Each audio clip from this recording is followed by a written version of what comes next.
What's up, everybody? Welcome back to the BTR podcast. In this episode, we're going to talk about the NHL Playoff Races, especially on the east side, because that one is tight. But before we get into it, smash the like button, smash the subscribe button. Also, comment your opinions down below. Also, check out our NFL free agency special that we dropped, covering the Monday and Tuesday signings so far. Anything else that we missed, we'll cover today as well.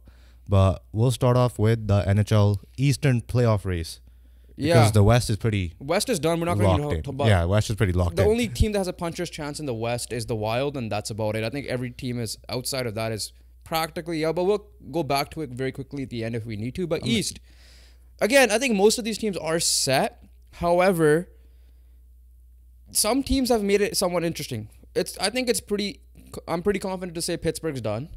Oh, yeah. I'm pretty confident to say now the Devils might be done, right? There's yeah. I'll still give them a puncher's chance because they are the Devils. They have a puncher's chance, yeah. Yeah, but they haven't gone to the coach bump yet. But you know what team has gone to the new coach bump a little bit later? The New York Islanders. Yeah, they're back in the Detroit's second fallen wildcard off. spot. Yeah, Detroit's fallen off. Penguins are done. Devils, I give a puncher's chance as well. We already know Florida's a lock. Boston's a lock. Rangers are a lock. Carolina should be a lock as well. Toronto should be a lock as well. Toronto should be a lock, and that's it. Flyers could still fall off. Yeah, Flyers could still fall off. Tampa is not. Nope. Not secure at all. And obviously now the Islanders are back in the race as well. Tampa is the wildcard one. 2 points ahead of the Islanders, 74. Islanders at 72. Detroit's 72 outside looking in right now. But the most surprising team for me has to be the Washington Capitals, who are 3 points out of a second wildcard spot right now. And right behind them, honestly, the Buffalo Sabres are past Pittsburgh and Jersey. The Buffalo Sabres made up after trading away, not their best player, but one of their top players in Casey Middlestat. They got back Bowen Byram, and he's already got 3 goals as a defenseman. Got a goal in his debut for the team. Yeah. So maybe they upgraded in goal scoring. Who knows? They probably upgraded in goal scoring. But Buffalo is 5 points out of a playoff spot. Am I saying they're in? No. I'll still say they're going to miss out. However, the fact that we thought they were done and dusted, we thought they were down there with Ottawa. This is how we don't pay much attention to the East side especially, but Buffalo. Now that when you look at the standings, they're right there. They're 2 points behind the Capitals and 5 points out overall. Yeah. Right? They're in the Atlantic. They could arguably they're right there because the Lightning could fall themselves the way they've been struggling. So they have to jump 2 teams in general. They're not catching Toronto, right? I think the Atlantic is locked. The top 3 teams are locked. Yeah. So every team around has like 17 to 18 games remaining, I would say, around that boat. But yeah, no, like the Panthers are locked. The Atlantic is done. Yeah. That's 1, 2, 3 is set. The 1-2 in the Metropolitan is set with the Rangers and Hurricanes in that order as well. So it's gonna come down to kind of Flyers hold their spot. You know, Torts did get suspended, but I guess it's not gonna impact them. Right as of right now, we'll see what happens. 2 game suspension, but and then yeah, I think the real one is. I think Lightning will find a way. Yeah, I do believe Lightning will find a way. So it's gonna come down to the Metro 3rd spot and the wildcard 2 spot for me. Yeah, so like I said, 4 points. Like Islanders are on a heater. Their defense flipped tremendously when they fired Lambert and Waugh. I think with Lambert or something, they were like dead last or close to dead last, and like in the analytical side of things, I think expected goals against or something. And with Waugh, they're like top 2. Right? Like if you look at the 2 tenures, Bo Horvat's obviously playing like if there's an all-star game tomorrow, he should be in. And the other players all have stepped up. You know who's been the most underrated player this year? Noah Dobson?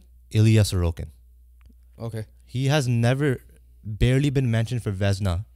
Because he had moments where they struggled. That's why. Yeah, but Ilya Sorokin has just been quietly how Ilya Sorokin always plays and never got really much love. Yeah.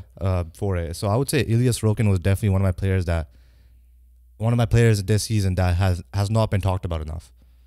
Yeah, because I think it's just Islanders. That's the reason why. I know, but last year you heard Sorokin's name. Yeah, but because I think he was doing more miraculous things. Now, he's doing his job. I'm not saying that, but it was like more so like last year. I think his numbers were ridiculous in general. But Yeah, no, going back to this, right? I think, I'll be honest with you, Islanders are going to go finish probably top 3. The way they're rolling right now, they just lost recently, but they won 6-1, 7-2, 4-2, 5-1, 5-3, 3-2 in their last whatever games I just said. Their last loss before Monday against the Kings. I watched that game. It was a boring game like you expected, especially the Kings side. Islanders, yeah, obviously. Their last loss was to the Lightning 4-2, right? After that, they beat the Stars, good team, Stanley Cup contender. They beat the Red Wings, who they needed to jump, right? They beat the Bruins 5-1, and then they beat the Blues, who are fighting their way for a playoff spot as well. And then obviously they handled the Sharks and the Ducks pretty handily. Well, let's look at who they have in the next few games. They have Sabres today, Yeah, right? They have the Rangers in a couple games with the Hurricanes and the Red Wings in a 3-game stretch right there. So in the next 5 games, they got Sabres, Senators, Rangers, Hurricanes, Red Wings. 4 of those teams are good / ahead of you or chasing you for a playoff spot, aka the Red Wings. Sabres as well. So those are big games right there. You got the Lightning a couple more times. You got the Flyers as well in the beginning of April. So they're gonna have to win these games because it's like, is it an easy schedule? No. Is it a tough schedule? No. But it's games that, like, they're crucial games that you can decide it. But like, if you lose to the games, like, to the Flyers, the Sabres, and the, who's the other team I mentioned, the Lightning, it doesn't matter if you beat a Pittsburgh at the end of the year because you lost to the... It just won't you're matter. referring to last year, I know what you're saying. But Yeah. they're catching fire at the right time, though, right? That's the main thing with the Islanders. And, yeah, you're right. Like, Pittsburgh obviously ended up losing, which helped Florida. And saw... what's the word? Like a weird Choked. turn of events. They choked. No, not Pittsburgh. I mean, like Florida just went. Like, what if Florida did not make it? Would they have been good this year? Like that chain of link or whatever. Like the Blackhawks did whatever they did. Yeah, just to exactly. ruin Right. Pittsburgh. So, yeah, but like honestly, like the Flyers have been falling off a little bit. The Detroit Red Wings definitely have fun. They're on a 6-game losing streak as we speak, and yeah. So just because of that, I think the Islanders will jump to the top 3. Like, no one would have been surprised if they were jumped to top 3. I guess the surprising factor is that the Devils and the Penguins have been bad as they were, especially the Penguins, because the Devils at least have an excuse in injuries. Goaltending, that's on Fitzgerald. I'm not going to defend them on that, but the injuries, we get that, right? Because they still made it with similar goaltending last year. So, yeah, but that's the Islanders side of things. Detroit, I think they're going to be done now. They're losing at the wrong... They're both flip-flopped. They're losing at the wrong time. Islanders are winning at the right time. Hey, man. Washington... All it takes is one win. They're playing each other soon. Washington stayed afloat somehow. Is because Ovi caught fire. I think Ovi had like a goal games, like a multiple goal. That was early on though, but he's at 18 right now. No, it wasn't a new year. It was pretty. Let me see his game log quickly. His game log determined that he scored against Edmonton on the 13th. Then he had a 3-game goal streak between Arizona, Pittsburgh, and Chicago. Yeah, but he had multiple 3-game goal stretches ever since the... How many goals does he have right now? 18 though. Yeah, people were projecting that he wasn't going to reach 20. Yeah, he's reach 20. He's getting 25, potentially 30.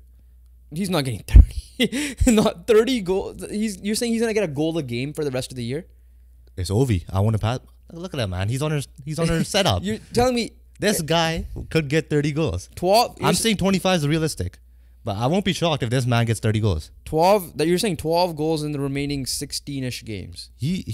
I think he has 19 games. I think Washington has 19 games, yeah. Yeah, Washington has 19 games. And they have a game in hand, so technically they will be... Ovi getting 12 goals in 19 games is not a stretch. Old Ovi, yeah, for sure. Let's see what happens now. It's Ovi in general. Right? But if they win that game in hand, they're 1 point off a playoff spot. I thought I put Washington done and dusted. I'm like, I'm not going to pay attention to this team. I will just check out how Ovi's doing from time to time. That's it. When I'm open the standings, before we hit record, and I'm like looking at this, I was like, wow. It is surprising. And also, I think Ovi's goal chase is like around 50 now. So he could get it done next year. He could get it done next year if he ends off with like a 25-30 this year. Yeah. But the last team I want to talk about is the Buffalo Sabres, who we thought was going to be the biggest jump out of those 3 we clumped together in the Red Wings, the Senators, and the Sabres. We might be right. We could be right because right. They're free falling, right? Do I think they'll catch the Red Wings 5 points out, roughly 13 games to go? It's going to be tough still. This could just be like a weird stretch that they're having. Schedule-wise, they obviously going to have a tougher schedule. Islanders, they play the Red Wings head-to-head. Kraken, Canucks, Oilers, right? Those are going to be tough games for them. But then, yeah, they're not that hard of a schedule. I'll be honest with you. They have a relatively easy schedule.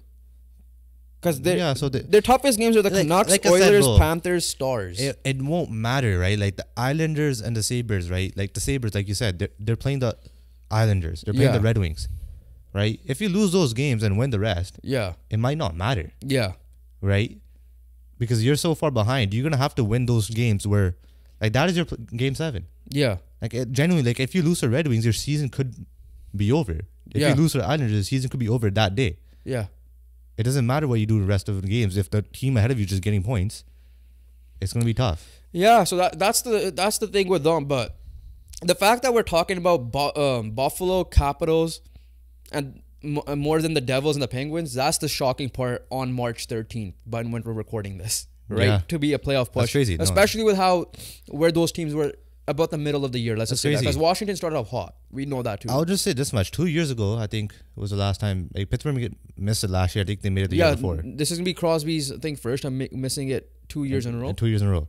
I think Crosby might never make the playoffs again. Okay. Like we might not see Crosby. I'm gonna ever add this make the topic now. Again. If he remains in Pittsburgh. I'm gonna add this topic now. There are reports that he might extend come July 1st. But how much should just Pittsburgh blow everything up now? Just blow everything up. Your valuable asset is Crosby. I understand players value playing for one team their whole career and all that. I get that. But if you're Sidney Crosby, are you gonna be like the new Sedins and just sit there? The difference is you've won cups, so you might be able to afford that. But you're also Crosby. And you want to try to... I'm not saying he's going to catch Gretzky, but you're 1 cup away. He is 1 cup away. Right? If you want to look at the cup debate, he's 1 cup away. He could maybe at least make it closer than it seems. Right? Because like 50 years from now, we will be talking about Crosby. And then that generation at that time will be talking about whoever the next star is at that point. Right? So, yeah. Do you think they should just blow it up, trade Crosby to whoever wants him? Yeah, no, Pittsburgh should. But... they're in a tough situation. Like, they're old guys that have big contracts. Like, other than Crosby, who's really valuable? Who's going to want Malkin? Who's going to want Carlson? Yeah, because they already traded Gensel. Who's going to want Letang? Their only valuable piece was Gensel, and they didn't even get a first-round pick, like a guaranteed first-round pick for it. So, either way, in this sense, Crosby's their most valuable asset remaining. So, it might if they're going the direction of rebuild, Crosby has to go. And if you're Crosby, too, I'm like, do you really want to... Like, I get it. You're a legend. You probably want to stay there. I think it makes more sense of Pittsburgh moving on. I think Crosby will stay. If it's Crosby's choice, Crosby's staying. I'm pretty confident in that. Yeah. Especially the fact that he has 3 cups and he has a lot of success. It all depends. Already. Like, if he wants to play for a winning organization, he could be like, listen, I might consider my options here. Right? Because he's a free agent in a couple of years. He only has one option. Yeah. And that's going to be Colorado. To play with his buddy Nathan That's McKinnon. where everybody's projected him to go, right? Yeah. The only reason why the Canucks are linked is because A, Canadian market, B, the old Pittsburgh regime is there, right? The one he won the cup with, and Take was his assistant coach, right? But yeah, no, it's an interesting conversation. Like, do the Pittsburgh Penguins blow it up this offseason? That's my team to watch for the offseason as of right now. That is for sure. But they're in a tough situation where it's not easy to blow it up for them compared to like a lot of other teams. Let's go on to the Western Conference very quickly. I think they're all locked, right? I mean, the Wild just need to keep pulling their goalie in overtime if they ever make it. Yeah. And they're 6 points out, and the team they're catching is Vegas, right? Imagine if Vegas falls out. I'm hoping for that. Otherwise, the realistic chance is the Predators, because the top 3 in the Central are locked, right? They're just interchanging with each other. Yeah. Right? The Canucks are, I think, a lock at the division, at least, at the moment. Like winning division? Yeah. Yeah, it should be. There should be a lock. They're currently playing Colorado and they're winning 3-0, right? Somehow. But like the Golden Knights and the Kings are going to flip-flop with each other. I think the Oilers are locked at number 2. I would say that now, right? Yeah. Nashville is right now 9 points. Let's just say Wild and the Blues win their game in hand. 7 points then. Yeah, I feel like the West is locked. It's done. Calgary's done. Kraken lost yesterday to Vegas, and that could be it for them. And yeah, the puncher's chance are the Wild for me, more so than the Blues as well. Yeah. That's just me. We'll see what the Wild do. Yeah, I'll agree. Wild's probably the only one that has a puncher's chance. Yeah. But let's end off this hockey talk with this slight conversation, a slight debate we may have, may not have. I don't know if we're going to agree or not. The Hart Trophy race. Latest Greg Wyshynski's ESPN ranking that he does had Kucherov, which I disagreed with because look at the spot Tampa's in. But McKinnon is leading in points right now, but Kucherov and McDavid have games in hand. Like I think McDavid has a bunch of games in hand. McDavid made a massive comeback. Oh yeah, right. McDavid definitely made a massive comeback. So for me, the finalists are, I think Matthews is stuck at 54 right now. Yeah, he has been. Yeah. Goals. McKinnon, Kucherov, McDavid seem to be the finalists. I would agree. Matthews and Pasternak have a chance. They have outside looking in, yeah. Right? So my question to you is, who's your Hart Trophy champion right now? Hart Trophy winner. For me, at this moment, yeah, I would probably go with Nathan McKinnon. I just think, here's the reason. With McDavid, he hasn't been McDavid from day one to now. Yeah. Right? But people remember more the last part. Yeah, obviously people do remember, like, but you also got to look, like, who has been good from day one till now? Kucherov has been good from day one till now. McKinnon has been good from day one till now. I'm leaning towards McKinnon. Reason being, McKinnon has his team in a better spot. It's not even that for me, right? For me, I might have McDavid ahead of Kucherov because of how the team's doing, and Kucherov technically has more help on paper, right? But McDavid, I'm not saying he does not have the same amount of help because Makar is with McKinnon, but forward-wise, who's after Rantanen, who's carrying, it's literally the first line. It's legit McKinnon and Rantanen, yeah. There's reason why they traded away Bowen Byram to get Casey Middlestat, who is not proven, by the way. Isn't? He has the best potential out after when Kadri left to be the second line center, and I believe he can be that. But for me, McKinnon, like on not just the points, he's been on a heater. He's carrying that Colorado team along with Rantanen, but it's more so him as well. Like he's like playing, like if you're watching him play, he's like on a man on a mission that I want this award type of thing. I know he probably doesn't care about that. Team success is what matters, but yeah, I'm giving it to McKinnon. Right? I was surprised that I saw Kucherov on it. However, do you think McDavid catches him, or is it just McKinnon's to lose? I think McKinnon is the favorite for the Hart Trophy. Art Ross, I could definitely see McDavid catching him. Yeah, no doubt in my mind. But I'll still give it to McKinnon just because whatever McDavid's been doing in Edmonton, McKinnon did that in Colorado. Right? There's no Landeskog. There's no second line center. Right? Cale Makar, yes, he's doing his stuff from the back end. But honestly, Cale Makar hasn't been Cale Makar. He's still top 2 Norris. Like, he's still, like, we haven't, like, Cale Makar, like, honestly wasn't, in my opinion, talked about enough this year. Well, yeah, I'm going to talk about some names in a second that are not going to win, but should deserve like, Cale Makar last year was, like, in the news every single day. So he hasn't been that Cale Makar. Not last year, the year before. And the year before, last year was injured. Yeah, last year was injured. But, yeah, I'm not saying he's been bad or anything, but I'm saying, in that time, they were saying Cale Makar was the best player on our team. Yeah, there was a debate, like, who's the best player on the team. This time, Nathan McKinnon is the one who's been in the headlines right this year. Exactly. There's no debate that Nathan McKinnon has been the best player for the Colorado Avalanche this year. This is going to sound unfair. How much of it do you think will be voters' fatigue for McDavid? Yes, there will be. Like, I'm not giving it. Obviously, the year Matthews won, I thought McDavid should have gotten it because Matthews got 60 goals is the reason why he got it. Right? That's like the Russell Westbrook triple-double year. Many people thought James Harden should have gotten it if they cared about stats, right? But for me, it's like, or if that was the case, then Russell Westbrook should have won the next 2 years as well. For me, like, I genuinely believe McKinnon gets it, right? I'm not saying because, like, oh, yeah, McDavid has won it last year and all that, because he genuinely has more points. I know McDavid was a little bit injured at the beginning of the year, and because of that, he struggled at the first little bit, like you said. But, yeah, I just think it's McKinnon's to lose for the Hart, at least. But, and I know you agree with us, so I have a question for you this. I think Hellebuck got some votes, which is deserved. I'm not saying that. For Hart, right? Yeah. But how come the defensemen don't get that much love? And the reason why I'm bringing this up is, you said Cale Makar. He early on they did, right? But Quinn Hughes, who's on the second best team in the league right now. I think the Panthers have passed him. But I'm not saying he should be top 3 or top 5. But get some third place votes or whatever. Yeah, it's very possible for Quinn Hughes to get votes. But he's not getting them.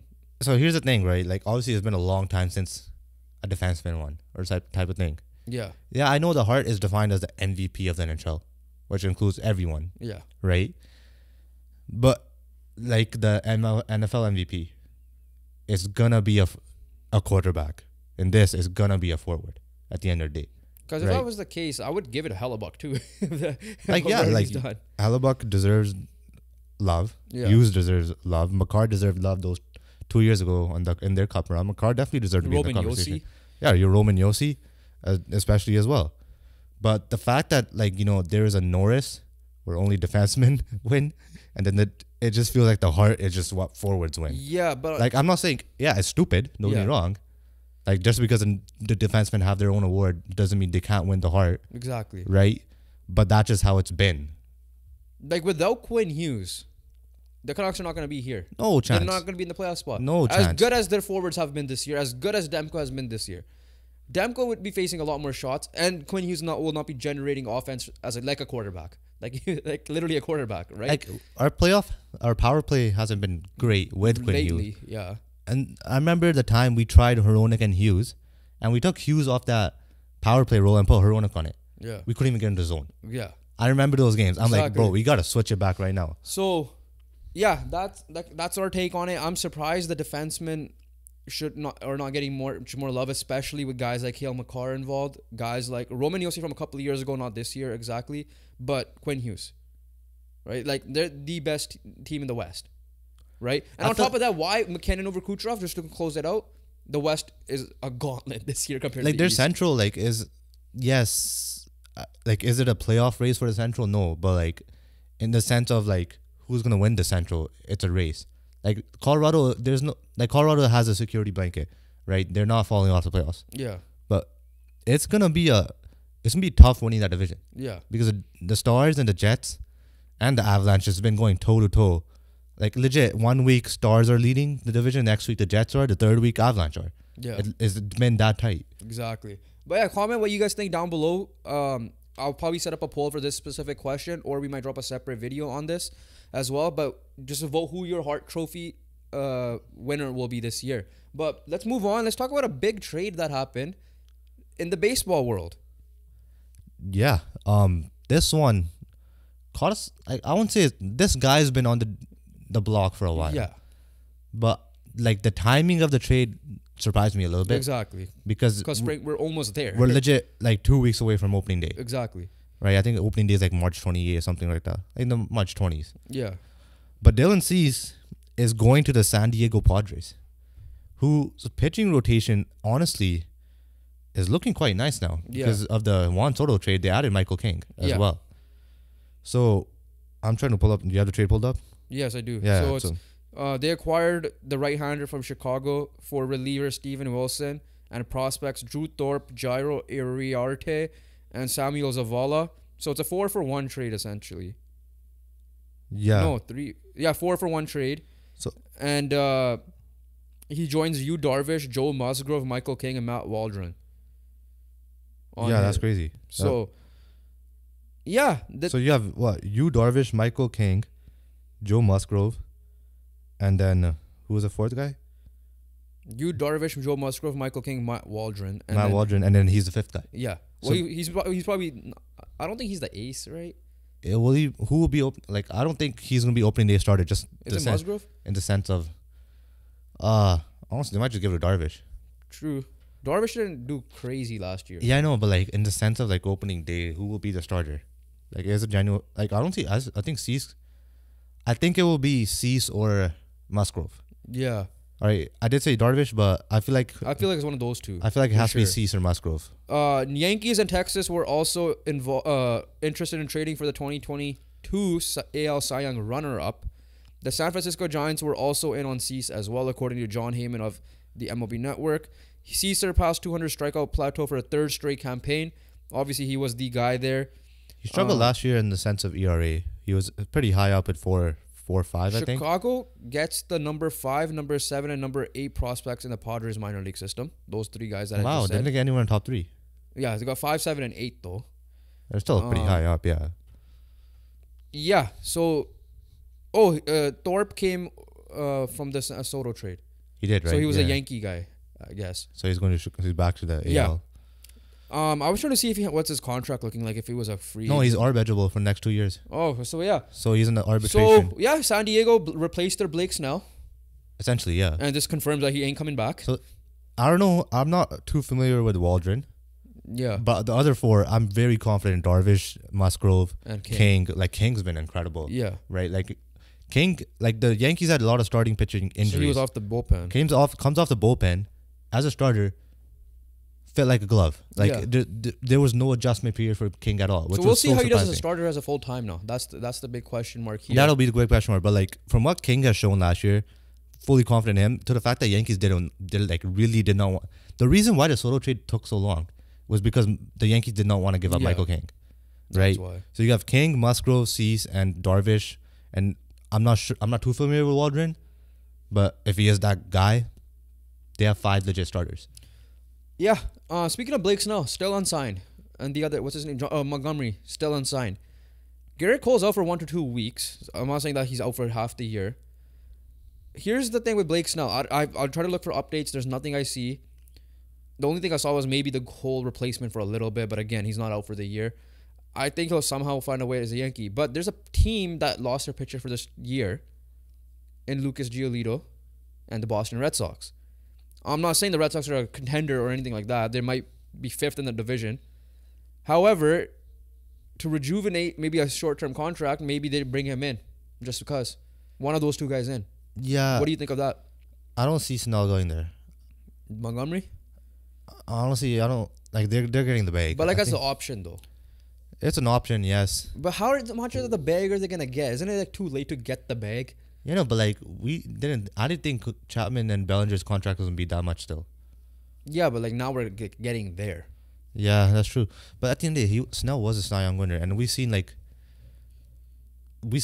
people get paid a fair bit still. So the fact that Texas, Yankees, and San Francisco are in, and San Francisco has still been on Snell for a while. So I wonder what's gonna happen, especially that Jordan Hicks is their starter, one of their starters. I think San Francisco's been going after some of these guys, Yeah. right? Like they barely missed. Exactly. Like they were like an underdog team for Ohtani. Yeah. Like they just came out of nowhere, and obviously they were in for I think Yamamoto as well, I believe. Yeah. It's like they were going after these big names, so I don't know why they won't get Snell. Yeah. So we'll see. 2 weeks. We'll do a baseball preview in about a week and a half. We'll probably get a tier list There's out probably soon.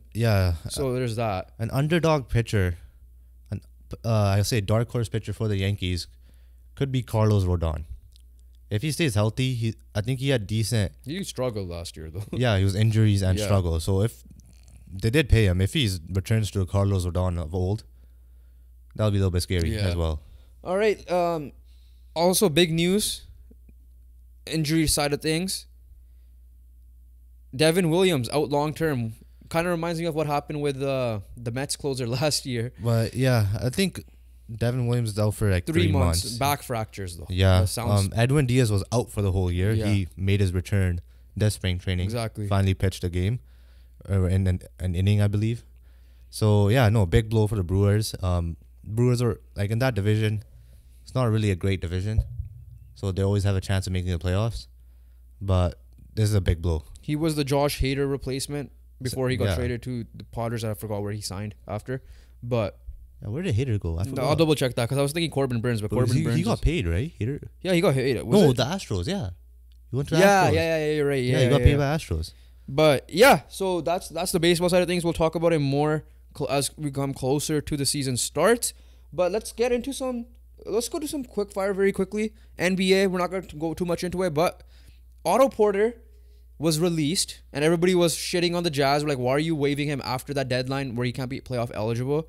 But turns out he retired. And it's because he said, I can't give it my all anymore. He has been injury prone a lot. You would know as a Raptor fan because he was there. He was clearly a big factor for the Warriors winning it all. Ever since he left, they've just not been that great. But obviously, it was a contributing factor. The fact that he got waived, everybody was hoping that they would sign him, whether even before the playoff eligible deadline thing was. Like, obviously, I was hoping the Lakers, Warriors fans were going crazy. Suns fans were going crazy. Like, he would fit anywhere. 3-and-D guy, when 3-and-D, healthy, yeah. is Big up there. body. He was a high pick, I believe, Big whenever he was body, drafted. right? Like he has size on him, but yeah, Otto Porter was definitely a contributing factor to the Warriors finals run, Warriors championship run, I believe. not believe like he was. Yeah. And yeah, so congrats to Otto Porter. Incredible career from him. And yeah. Boxing, we got some big news. So this is what I want to let you know. Upcoming 7-week boxing schedule. April 20th, if it happens, is Haney Garcia. A week later, we got Josh Taylor back versus Jack Catterall 2. Yeah. May 4th, Canelo Alvarez versus Jaime Munguia. Or Jamie Munguia. Jaime. Or Munguia. Probably Jaime, yeah. Nayo Inoue versus Luis Neri. That's just strictly for Inoue. May 11th, Vasily Lomachenko versus George Kambosos. That's a big one. May 18, Tyson Fury versus Alexander Usyk. That's an even bigger one. June 1st, Dmitry Bivol versus Artur Beterbiev. Yeah. And then you now have added to that list, I believe it's on June 1st as well. Or is it? I'll double check the date. Masvidal versus Nate Diaz. Not in UFC. It is a rematch though. But in the boxing ring. So, yeah, that's crazy. That's just weird. I would prefer that over like a Ngannou versus a boxer. For sure. Oh, yeah, for sure. Two old UFC guys who were studs in the UFC taking on the boxing world. Nate Diaz, we had seen him fight Jake Paul. Looked decent. It is in June 1st. Nate Diaz is not going down. That's just how it is. Yeah. Offensively, Nate Diaz punches on. Obviously, I don't know. I'm not going to criticize because I was watching on TV. It did look pretty slow. But in the sense of like defense, I think it'll be a fair, even fight. It'll be a fun fight to watch. How much you want to bet one of them is going to take each other down or kick each other? They're just in just round 12. Like imagine if they draw. Yeah. Like, okay, 5-minute round UFC in the right now. Masvidal is, I think, the betting favorite currently. However, he hasn't fought since he retired against, was it Gilbert Burns that he lost to? Yeah, we lost to last, yeah. So, and then Diaz, like you said, fought, I guess this time will be almost 10 months ago when this fight happens, right? So, my edge is to Diaz just because he fought more recently, but we'll see how Masvidal does. They're both strikers, which makes sense. Makes sense. So, we'll see how that goes. Maybe a return to the UFC after this. Who knows? If Diaz wins a trilogy some way or another, I don't know what they will do, but or a McGregor Diaz. Yeah. So that's for the boxing news. Let's get to some soccer and Champions League Final 8, and I'm excited for this. It's big teams, very big teams. Before we name those teams, let's quickly recap the games from this week because we had 3 massive games. I guess 4 because Dortmund was on a tie coming in. Yes. So Dortmund won 3-1. Nothing much to say on aggregate, to be exact, against PSV. Let's talk about the game that happened today, Wednesday, which was Atletico Madrid coming back against Inter Milan, who were up 2-0, almost choked in the 90th minute. Unfortunately, Atletico missed, but ended up winning it on PKs. It helps when you have Jan Oblak in net. Yeah, so it was crazy because we don't see Atletico attack. Yeah. Because their philosophy is, they're a defensive team, right? But Atletico was all over them in the second half. I was like, okay, they should be scoring. And Memphis Depay is probably the savior because Memphis Depay was really dangerous. Every time he got the ball, something was going down. He was either getting fouled, he had to score a goal, or trying to set someone up. Antoine Griezmann has been on a tear. Yeah. It's been absolutely incredible. And yeah, like Atletico were the better team in the second half, and it showed. They hit the post a couple times. Yeah, like they should have ended it in the that was there. Imagine the scenes. And the guy who missed, Riquelme, he was incredible when he subbed on too. He was. But I'm just saying if he scored, imagine the scenes. Yeah, it would have been because it was in Madrid. I'm pretty sure it was in Madrid. Yeah, so imagine the scenes there. I was hoping for that. But either what it was Atletico going through, Inter going through, it sucks that one of these teams were gonna lose, right? It lived up. Like this was the matchup of the round of 16. Yeah, this was like the best matchup. The most even matchup. Most even matchup, right? Yeah. And it lived up to it. Inter were good. They were great as well. Like in the first half, they were great. In the first leg, they were great. But it sucks to see that they won't be getting their revenge. Yeah, exactly. From last year. The other 2 games, the ones that we talked about more on the heavier side, more than this game, which we should have given it more time to, was both teams. I ended up getting it right. They both went through. I also ended up getting it right that Arsenal is the one that looked more in trouble in that situation. You thought Arsenal was more comfortable. Not comfortable, but Arsenal was the more easier pick than Bayern to win it rather than get upset. But it is Oh, we already talked about Bayern though. They're through. Yeah. I'm going to say Barcelona is also through. They went early, Napoli 2-0, and then kind of gave up a bad goal, like whatever that Barcelona does, but ended up closing it out still. But Arsenal had to go to PKs to finally get out of the round of 16 after, like, what, 14 years or something like that? I believe, yeah. 14 years since Arsenal won a Champions League leg, right? Because they kept on getting a round of 16 a lot of times by Bayern as well. Yeah. I remember those 5-1s coming in to mind. But yeah, no, Arsenal were the dangerous team. They just couldn't score that game. Porto did had a couple chances, but Arsenal did what they're supposed to do. Trossard got the goal. They just couldn't find a way. They couldn't find a way to get Porto second. had chances to win. Porto did have chances, but Arsenal were obviously the better team. Yeah. Like, there's no denying that. David Raya impressed me in the penalty shootout. He made some, like, I can't even blame the shooters because Raya was full stretch, making a save, guessing perfect timing of the dive and everything. Raya was incredible in that shootout. Another shout out goes to Jan Oblak. He was been incredible in today's shootout as well, in the Wednesday shootout against Inter. Made two good saves. One was a shit penalty by Sanchez. Yeah, I forgot he was there. I didn't know he went back, to be honest with you. I'm like, wait, Alexis Sanchez is still here? He's still there. That means he went on loan? I was so confused for that. But yeah, Lautaro Martinez is not clutch. He is not clutch. Yeah, they could have still ultimately lost the game, but because like the next shooter could have ended it still, but he did not give the opportunity, right, for his goalie to make the save. But yeah. Oh, what a game. What like, another shout out goes to the Leipzig and Real Madrid, because that was an incredible game too. Yeah. Like, Leipzig, honestly, it hurts seeing Leipzig lose that game. Exactly. Like how it hurts to see Inter and Porto lose as well. Like, shout out to Pepe, man. First ever outfield 40 or older player to ever play in a Champions League knockout game. Surprised he didn't headbutt anyone. But nah, he's a mature man now. He's mature. He's 40 years old. He's mature. He's away from Ramos, that's why. He's finally mature. Okay, let's close it out on this discussion here. Let's rank these final 8 teams, because we're gonna get matchups. Oh, we should. The draw's Friday morning, so we're gonna be talking about it on Sunday for sure. So and it's all random. So you could have. So you could have you could have El Clasico. City, Arsenal. You could have El Clasico, right? And that's a higher chances of that because there's 3 Spanish teams. But let's rank these teams 1 through 8 together. Yeah. Right. Number 8 is easy Dortmund. Yeah. Number 1 is probably easy Man City. Yeah. And number 2 is Real Madrid. So we know that. Yeah. All right. So number 1 Man City. Number 2. You want to go reverse order? Yeah, we'll go reverse. Okay, so we'll go Dortmund is at 8. Yeah. That's clear. Number 7, Atletico? I would say Atletico. Okay, so that's there. Number 6, 5 and 4, they're all interchange.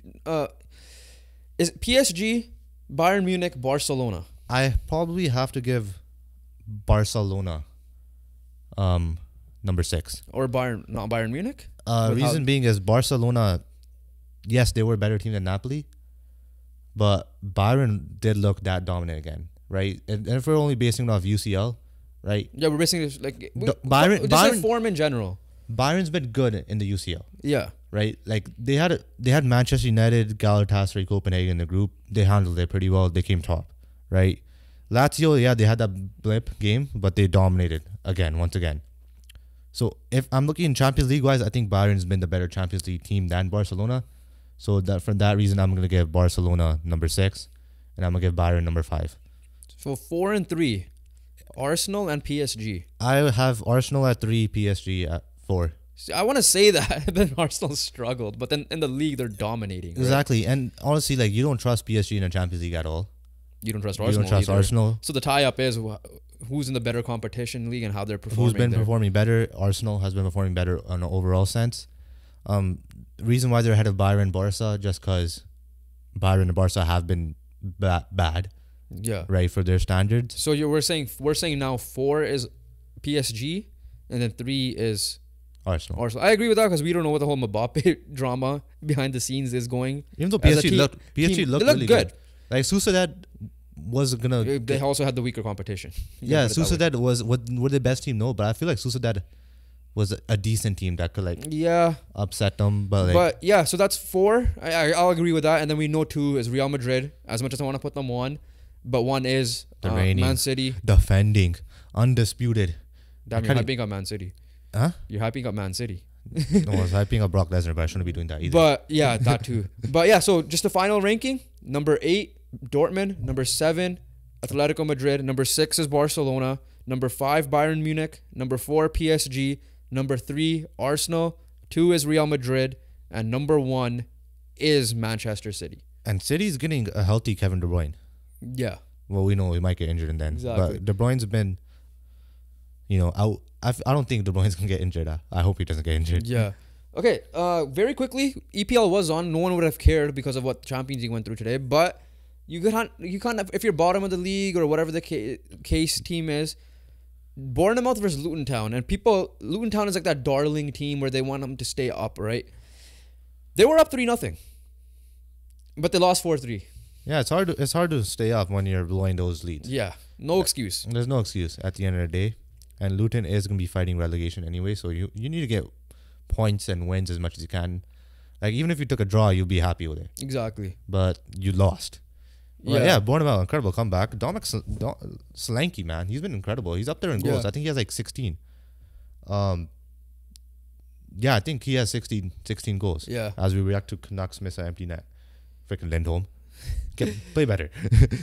But yeah, so shout out to him. He's been incredible.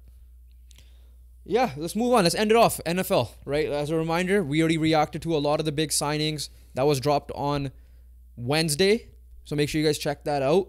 But we're going to be talking about all the stuff that happened after that moment of recording on Tuesday night when we recorded. And yeah, it's not much, obviously. But there are some big news But there are a couple of big news that did happen. Starting off with the biggest one, it has to be Calvin Ridley signing with the Tennessee Titans on a 4-year, $92 million contract. And I believe $50 million of it is guaranteed. Puts him number 2, apparently, after Tyreek Hill for guaranteed money. If this was Atlanta Calvin Ridley, fully understand why you pay him and get this. But it's not Atlanta, right? It was a guy who was very inconsistent, coming off missing essentially a year and a half because he's faced injuries and just personal issues in Atlanta in his last year.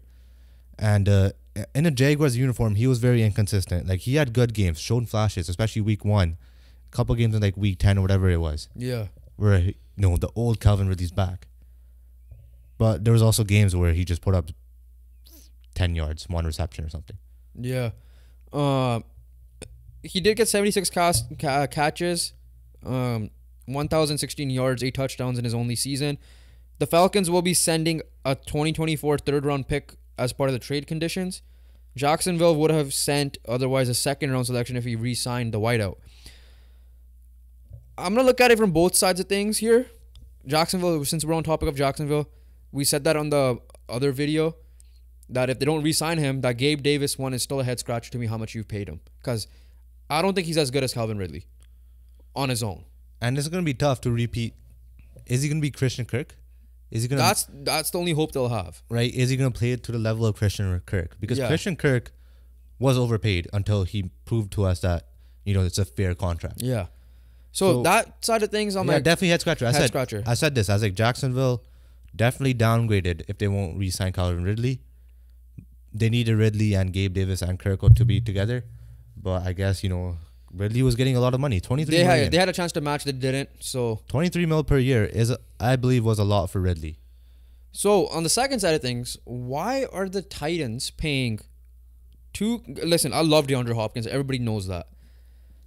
But you're paying two 29, 30-year-old guys a lot of money. Now, Hopkins could be off the contract soon, I get it. You're trying to help Will Levis. But at the same time, you did not offer or want to pay AJ Brown, who's younger, makes no sense. Similar-ish money, a little bit more, like 100 mil. I get inflation's a thing. Combine both of them. Yeah. You're gonna pay that to AJ Brown, or less than that to AJ Brown. Yeah. Because Hopkins got a decent deal for how old he is as well. Yeah. Hopkins is on a 1-year deal. Like his last year, I think he signed a 2-year, and I don't think he's gonna get cut. I don't see that happening now. So I guess the Titans are going for it with Will Levis. Who knows? He could still be, depending on how the season goes, D-Hop will get traded, most likely. He can.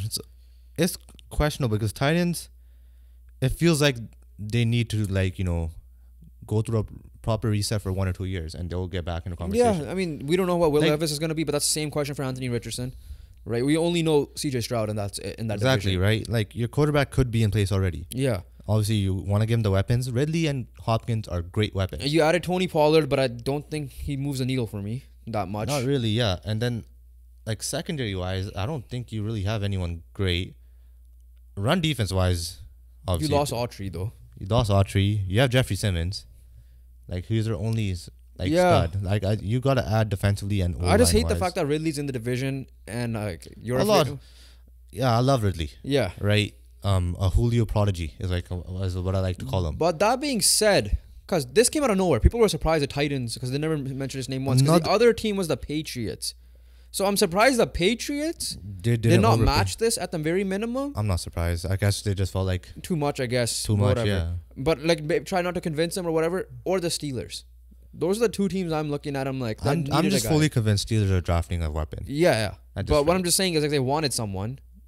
This guy was available. Did they have the money to pay $23 True, million? that's the other thing. I think the Patriots might have, but at the end of the day, Patriots are like, they're a young team. Like, they don't think it was worth it paying 4 years to a 29-year-old $23 million per year. Sticking with the wide receiver news, Chargers have cut Mike Williams. Yeah. He is officially a free agent. I would love him to have him for the Colts, but we'll see. I think the obvious number one fit for me is the Chiefs. And get revenge. And that's the theme of this thing. In division, man. Everyone stays in division. Everybody's staying in division. Literally, Ridley just did that. Ridley did that too, yeah. Right? So, for me, like, I think that's the obvious spot.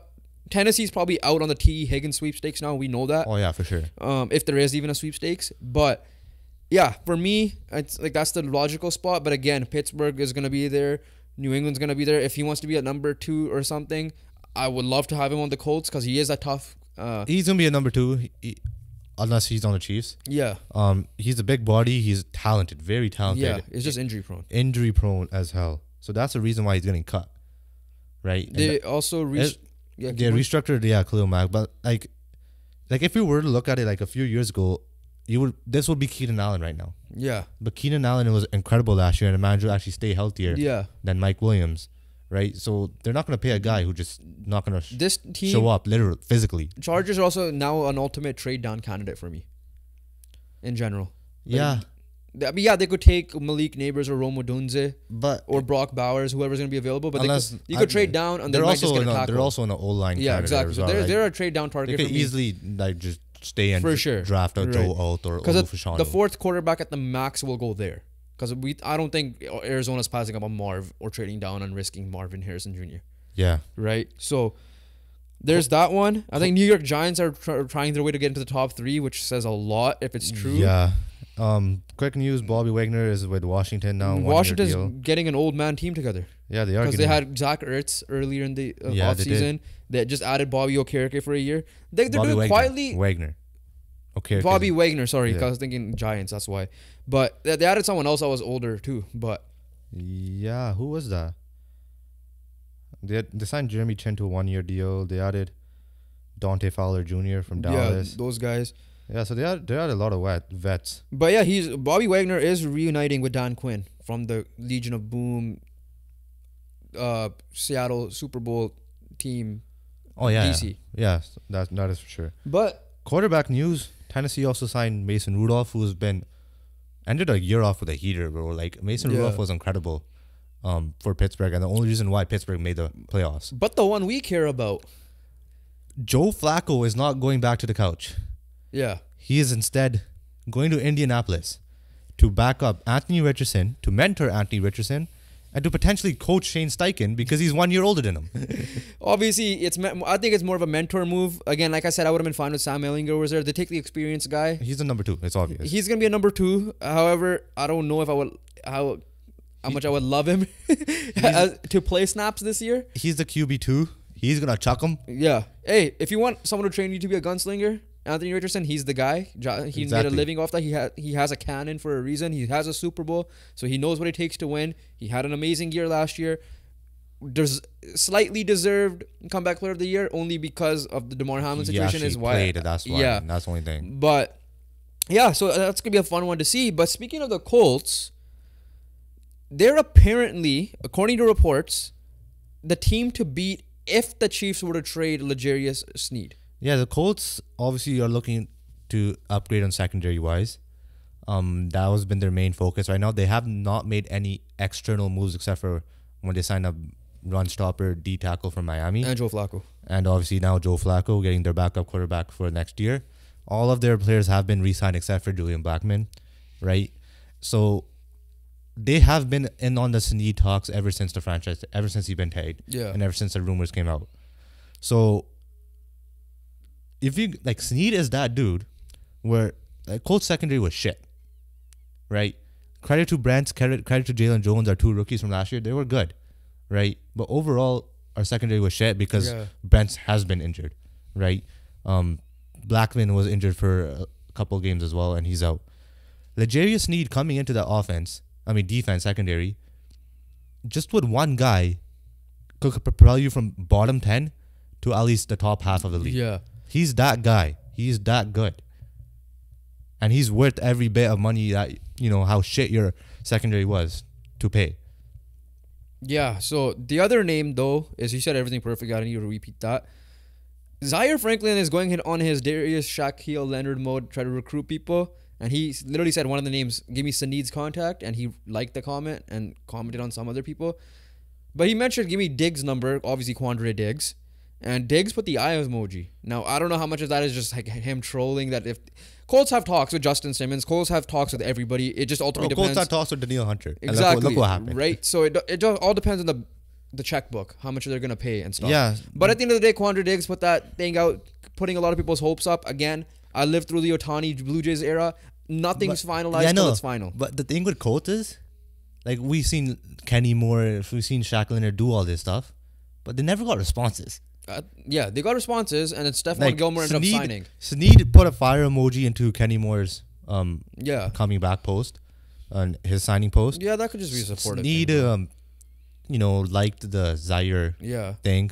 Quandre Diggs retweeted or replied to the Zaire thing. Co-tweeted with the eyes emoji. Exactly. The Colts never got a response. Yeah. My hopes are high. Don't get me wrong. They've always been like this. But every year, it's been shattered by Colts. Reason being that they played conservative and blah, blah, blah. But I have never seen Colts go after a player I've never seen Colts go after a player and been in on a player like how they're going after Snead. Gilmore. But that was like later on, right? True. They haven't been on Gilmore from like day one of free agency till now. Maybe. Right? They're like, Gilmore's available, we'll just get him. Yeah. Right? But Tyrann Matthews available, we'll try getting him. And it ended up being Gilmore. Speaking of Snead Gilmore, was there from day one, and they're going after him, and they're still after him. True.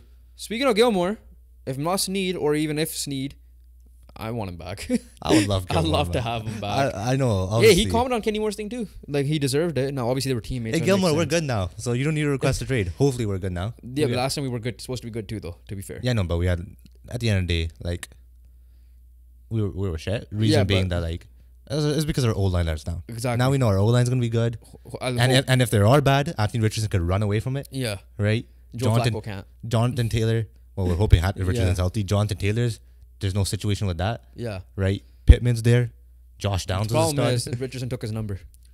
Well, he was 5? Yeah, he wore 5. Oh, shit. But we'll see. I mean, he wore like different numbers. I think it was 21 and... yeah, we're 21. 21's available. But we'll see. Zach Moss is gone, so 21 is available. Unless Juju wants it. But we'll see how that goes. But yeah, those are the updates right now. I think there's Justin Simmons is available. Kendall Fuller's available. Still a lot of safeties available. So there are some people available. Cameron Curl is a good safety as well. Quandre Diggs, Jamal Adams, all these guys are still available. Other than that, running backs are all gone. Quarterbacks, I would say officially are done. There's no real... Justin Fields is the only question mark. Obviously, but I talk about free agency wise, they're all done. Wide receiver wise, I would say they're all done too now. Yeah. So that being said, we'll wrap it up there. Once again, make sure you guys check out our whole reaction of the NFL free agency that we dropped on Wednesday.